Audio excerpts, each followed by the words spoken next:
War is always intertwined with fear, cruelty, and prejudice.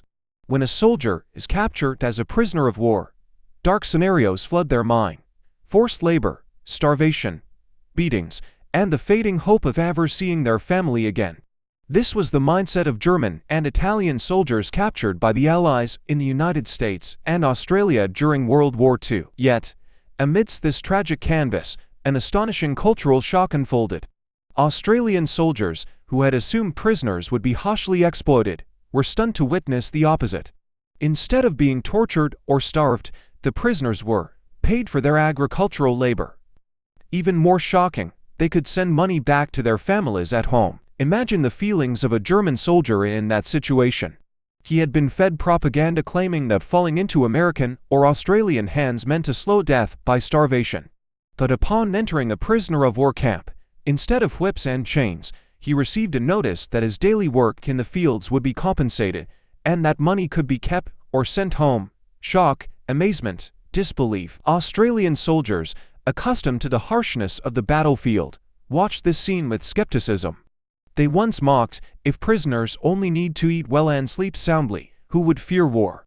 But soon, they had to admit, the way Americans and Australians treated their enemies shattered every historical stereotype of warfare. What drove the Allies nations that also suffered immense losses in the war to treat prisoners with such excessive humanity?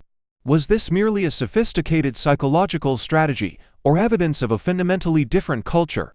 Let's travel back to the brutal years of World War II. The United States, an industrial powerhouse, had to manage hundreds of thousands of German and Italian prisoners on its soil. Australia, with its small population, had to balance security concerns with utilizing prisoners to address labor shortages. In this setting, a strange truth emerged, one that silenced the initial mockery of Australian soldiers and left them in quiet reflection. Picture a morning on a vast wheat field in Queensland. The early sunlight stretches across the horizon, and dozens of German prisoners, dressed in simple clothing, step out to work. They aren't driven by guns, but guided gently. Some even laugh and exchange broken English with the farm owners. At the end of the day, instead of meager rations, they receive payment and, astonishingly, they can send that money to their families in Europe. This was a double shock: first, to the prisoners, who expected exploitation. Second, to the Australian soldiers, who saw their enemies' people, who once aimed rifles at them, living in conditions so comfortable they could save money. For many, this seemed unacceptable. Is this how you treat people in war? Some Australian soldiers whispered among themselves. But as they observed the system's efficiency, watched prisoners work diligently, and learned that families across the ocean were actually receiving the money, the mockery faded. They stood in silence, stunned, and wondered, is this war, or a lesson in humanity that defies history? This story is not just a minor footnote in World War II, it is a profound glimpse into how, even in the most brutal times, people can choose compassion over hatred. In the minutes to come, I'll take you through this journey from the prisoners' initial fears, to their shock at discovering the truth, and finally to the lasting impact of this kindness on history. In 1943, World War II reached its peak of ferocity. German forces were losing ground on the Eastern Front, while Italian troops were being defeated in North Africa. Tens of thousands of Axis soldiers surrendered and became prisoners of the Allies. While Europe and Africa were engulfed in flames, many of these prisoners were sent to lands thousands of miles from the battlefield: the United States and Australia. The US alone held over 425,000 German and Italian prisoners across hundreds of camps by the war's end. Australia, with a much smaller population, took in over 18,000, mostly captured in North Africa and transported across the Indian Ocean. For both nations, managing these prisoners was both a burden and an opportunity. Before their capture, many Axis soldiers had heard nightmarish tales. German and Italian propaganda painted Americans and Australians as barbaric, cruel, and dismissive of prisoners' lives. Falling into enemy hands meant starvation, forced labor, and a slow death. So, when ships carrying prisoners docked in New York or crossed the Pacific to Fremantle, Australia, the prevailing emotions were fear and despair. Some soldiers whispered among themselves, "We'll die here. Our families will never hear from us again." The propaganda had instilled such dread that they were certain their lives were over. But when the prison gates closed behind them, they began to encounter a completely different reality. The prisoner of war camps in the US and Australia adhered to the 1929 Geneva Convention, ensuring minimum rights, adequate food, medical care, paid labor, and the ability to send letters home. In the US, many camps had libraries, soccer fields, and even prisoner-run orchestras. In Australia, where conditions were tougher, camps still provided 3 meals a day, medical facilities, and free time for activities. But the most astonishing fact was this: prisoners were sent to work outside the camps and paid for it. During the war, both the US and Australia faced severe labor shortages. With millions of young men fighting, farms and factories were left understaffed. The US and Australian governments decided to utilize prisoners to fill the gap. Rather than forcing prisoners into grueling labor, they allowed farmers to hire them under guard supervision. The work involved picking cotton, harvesting fruit, cutting grass, building roads, or manual labor in factories. Each day, prisoners were paid not a fortune, but enough to save. For a prisoner who expected to starve, receiving adequate food and wages was a shock. Some whispered, "It's unbelievable. We're living like this while our families back home struggle to eat." Australian soldiers, witnessing prisoners working and earning, initially scoffed. They mocked, "Is this a prison or a resort?" To them, the idea of enemies who had shot at their comrades now counting wages was absurd. But the sarcasm soon turned to silence as they saw prisoners work diligently. They told from dawn, returning to camp exhausted but satisfied. More importantly, many chose to send their earnings to their families, who were enduring the horrors of war. The image of a sweat-soaked German prisoner, carefully writing a letter to his wife with a few dollars enclosed, left many Australian soldiers speechless.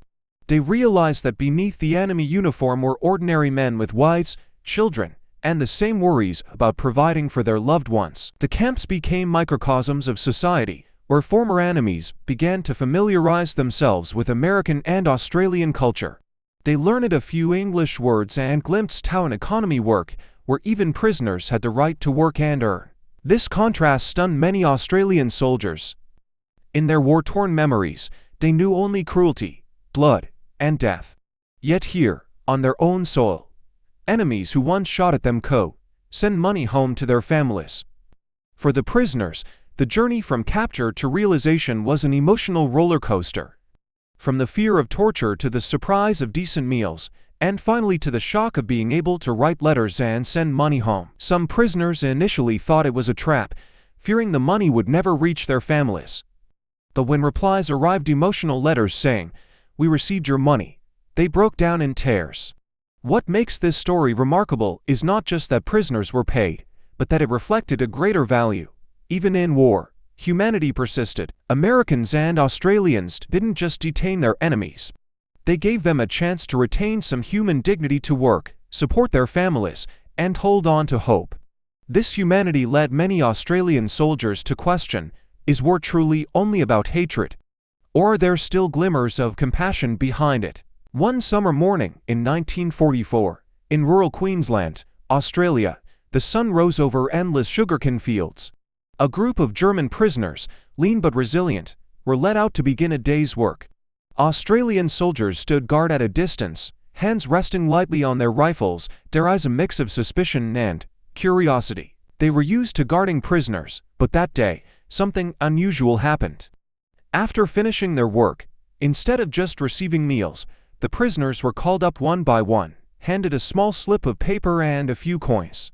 They looked stunned, exchanging glances, then turning to the guards as if to ask, "What is this?" The camp supervisor calmly explained, "This is your payment for your work. You can keep it to buy necessities in the camp or send it to your families back home." The prisoners fell silent. Then a few nervous laughs broke out. Some thought it was a cruel joke. One German soldier muttered, "They expect us to believe this money will reach our families. Nonsense." But when the first letters were sent, and confirmation arrived that wives, children, and parents on the other side of the world had received the money, everything changed. Imagine being a prisoner. You thought your life was over, that your family would never hear from you again. Yet now, you could write letters, enclose money, and support those struggling under the bombs. Some prisoners wept as they wrote, In letters sent to Germany, they penned, "My love, I can't believe it, but here we're paid for working in the fields. I've sent some money, please buy extra milk for the children." Believe me, this is real. For them, it wasn't just money. It was a lifeline to their past, proof they still had value, still could fulfill their roles as husbands, fathers, and sons. The Australian soldiers watching this initially smirked. They whispered, "German soldiers turned into paid farmers. What kind of war is this?" But over time, as they saw prisoners work diligently and save every penny to send home, the mockery gave way to silence. Many Australians even began to respect those they once saw only as enemies. A former Australian soldier later recalled, "At first, we thought paying prisoners was insane. But then I saw one sitting under a tree, writing a letter to send money to his wife and to kids. He was crying. And I realized, he's no different from us, just a father trying to keep his family alive through the war." What convinced the prisoners completely was the arrival of replies from home.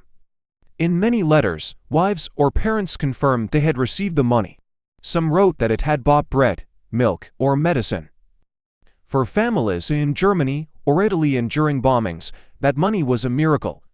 For prisoners, it was proof that their enemies, the ones who once shot at them, were helping them care for their loved ones. This reality left many prisoners so stunned they couldn't believe it. They whispered among themselves, "If we told our comrades back home, no one would believe us. They'd think we'd gone mad." The situation was even more dramatic when contrasted with what they'd been taught. In Germany, propaganda had claimed, "If you're captured, the Americans will starve you to death. The Australians will make you dig like slaves. You'll never contact your family again." Yet reality was the opposite. They were fed, treated fairly, and could work to send money home. For many, this wasn't just a shock, it was a worldview-shattering experience. A group of German prisoners near Texas once shared how they used their wages to buy paper, pens, and even musical instruments.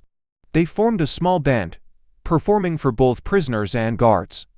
This led American soldiers to shake their heads, laugh, and say, "Is this a prison or a university?" In Australia, Italian prisoners working in vineyards were paid, and their earnings helped their families maintain vineyards back home during the war.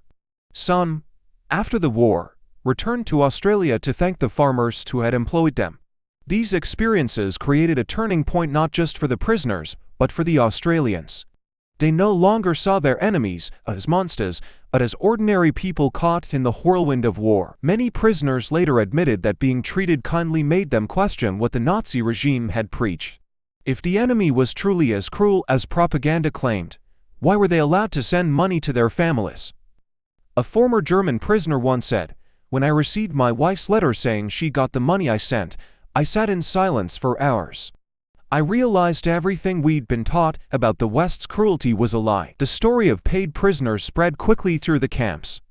New arrivals were skeptical at first, but when they saw money being sent and replies coming back, they too were moved. For Australian soldiers and locals, it became a topic of discussion.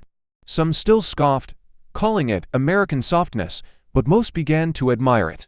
This humanity kept prisoners cooperative, hardworking, and even grateful. This was a transformative moment. Prisoners no longer saw the US and Australia as cruel enemies, but as people who valued humanity. Australian soldiers stopped mocking and began to see their enemies with new eyes of understanding. This shock paved the way for deeper changes in thought, belief, and perspectives on war. When Japanese prisoners first stepped through the iron gates of American-run camps, an indescribable fear gripped their hearts. They had been told that life in American-managed camps would be a nightmare of torture, starvation, humiliation, and abuse.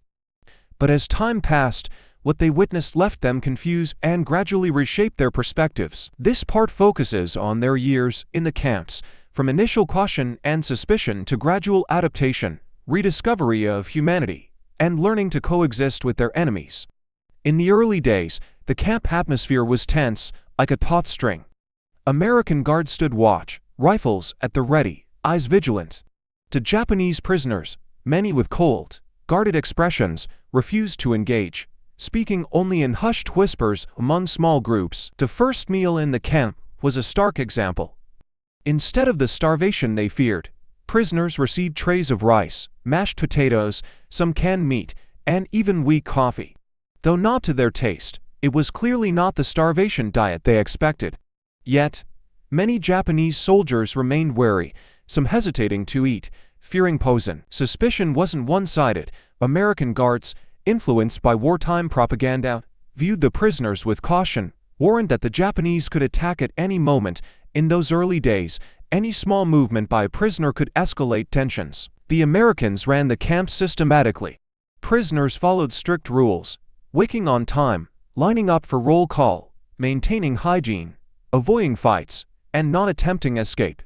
Violations led to discipline. Mild cases meant solitary confinement, while severe ones could mean reduced rations or heavier labor. Initially, many Japanese prisoners saw this as foreign-imposed discipline, but over time, they realized it created order, reducing chaos. The system ensured shelter, regular schedules, and consistent meals. Some even privately admitted that, compared to starvation on battle islands or exhausting marches, the camp's discipline offered a strange stability. The Americans also allowed prisoners to form self-governing systems. Senior Japanese officers were chosen as representatives to relay requests and maintain discipline within the group, preserving some of the military structure they knew. A key part of camp life was labor. The Americans assigned prisoners various tasks: cooking, cleaning, repairing roads, or working on nearby farms. At first, many prisoners viewed this as forced labor, a way to make the defeated toll like slaves, but gradually, they saw a different purpose. Those assigned to fields, tending crops, or raising livestock, realized their work directly improved their food supply. Some camps allowed prisoners to keep vegetables they grew, enhancing their meals. Among the prisoners were former farmers who quickly applied their skills, turning camp gardens into thriving plots. The pragmatic Americans valued their diligence and expertise. Over time, labor ceased to be punishment and became a way for prisoners to feel useful, retaining some human dignity. Language barriers posed a significant challenge. Few Japanese prisoners spoke English, and most American guards knew no Japanese. Communication relied on gestures, expressions, or basic vocabulary. Yet, prolonged coexistence spurred learning. Some prisoners picked up English from signs or repeated guard commands. Conversely, curious American soldiers learned a few Japanese words. These clumsy early exchanges began to ease the tension. In some camps, Americans even organized classes, providing books for prisoners to learn English, basic math, or crafts. For those whose education had been interrupted by war, this was a rare opportunity. Most surprising for many Japanese prisoners was the chance to participate in cultural, athletic, and recreational activities. Following the Geneva Convention, the Americans allowed prisoners to stage plays, screen films, or hold sports events.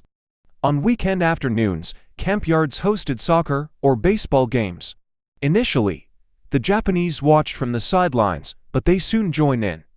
Cheers and laughter replaced the grim atmosphere they had imagined. Talented prisoners organized musical performances, playing instruments or singing Japanese folk songs. The Americans didn't interfere and sometimes watched, curious about music from the other side. These fleeting moments allowed both sides to see shared humanity capable of joy, sorrow, and appreciation for beauty. Despite the invisible wall of war, small relationships formed quietly. Some American guards, after prolonged contact, treated prisoners with more warmth, offering an extra piece of bread, a cigarette, or just a smile instead of a cold stare. Some Japanese prisoners, initially too proud to accept charity, were touched by these small acts of kindness. These seemingly trivial gestures began to chip away at deep-rooted prejudices on both sides. The months in the camps marked a clear psychological transformation. From fear, suspicion, and rejection, prisoners gradually accepted their reality. They realized that the Americans, though enemies, weren't always the monsters propaganda depicted. They learned to maintain dignity through discipline, hard work, and creating a meaningful life within confinement. For the American soldiers, managing thousands of Japanese prisoners also shifted their views. They saw that the enemy wasn't the monstrous figure painted by media, but ordinary, often young men who feared, missed home, and appreciated kindness. The camps were no paradise, but they weren't the hell many had feared. They were a strange pause in the storm of war, where people began to see each other with less hatred.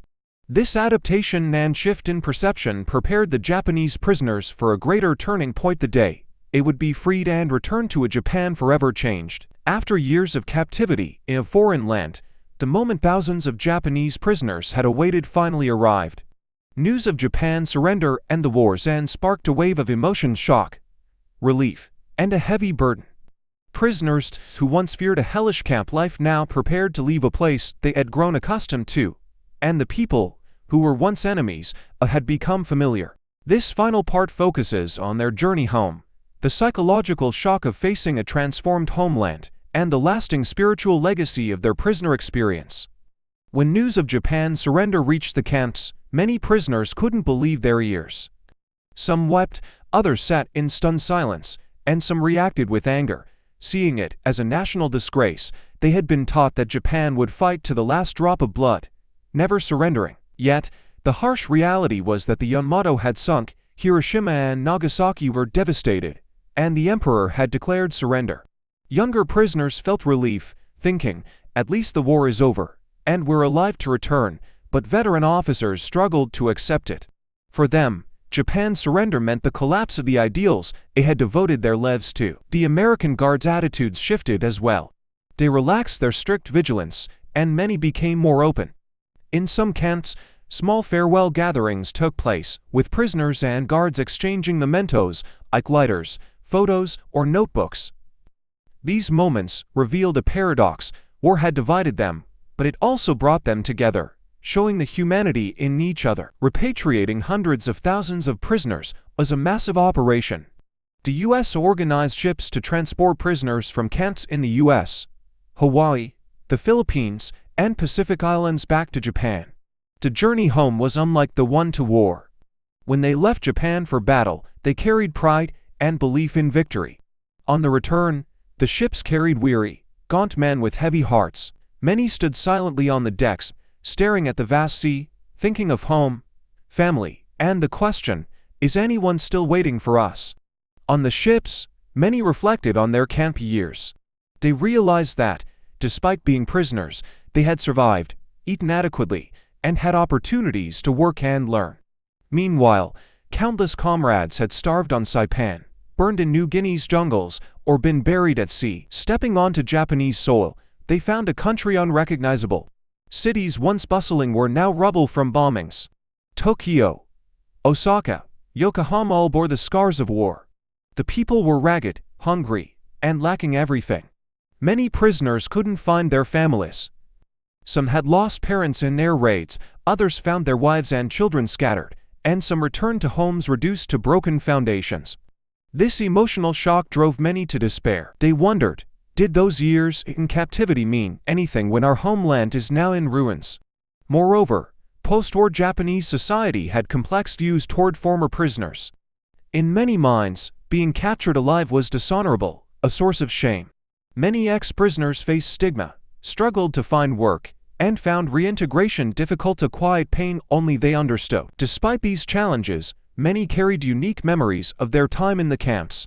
Memories of potato meals, weekend baseball games, or an American guard quietly sharing a cigarette became proof that even in the darkest times, humanity endured. Some wrote memoirs, recounting not just the hardships, but the moments of kindness that showed the enemy could also be human, capable of laughter and compassion. One former prisoner said, "I learned English in the camp. I read my first book in another language there. That helped me later find work with a foreign company. If I hadn't been captured, I might never have known how vast the world is." The prisoner experience, in a strange way, planted seeds of change in some Japanese. They had once believed wholly in militarism and sacrifice.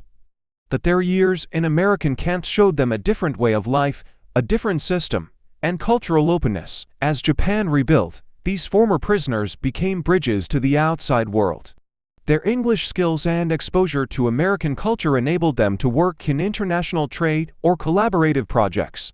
Despite their psychological scars, they helped Japan integrate into the new global order. In old age, many looked back and shared their stories with their descendants.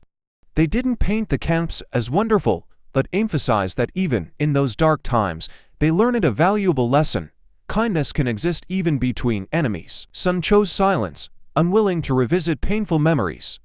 But for those who spoke, their stories became a vivid testament to war, not just hatred and bloodshed but flickers of human compassion. Today in Japan, former prisoners still hold reunions, recalling their years in captivity. Some bring old photos or keep spoons or lighters given by American guards.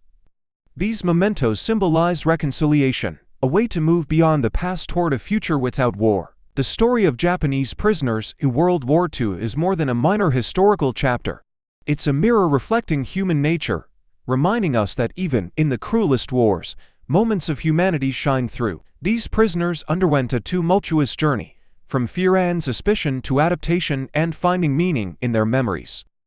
Upon returning, they faced a ravaged homeland but also carried experiences that helped build a new Japan, one that rose from ruins and embraced the world. Their legacy isn't battles, but a reminder. War may take much, but it can never fully erase human compassion.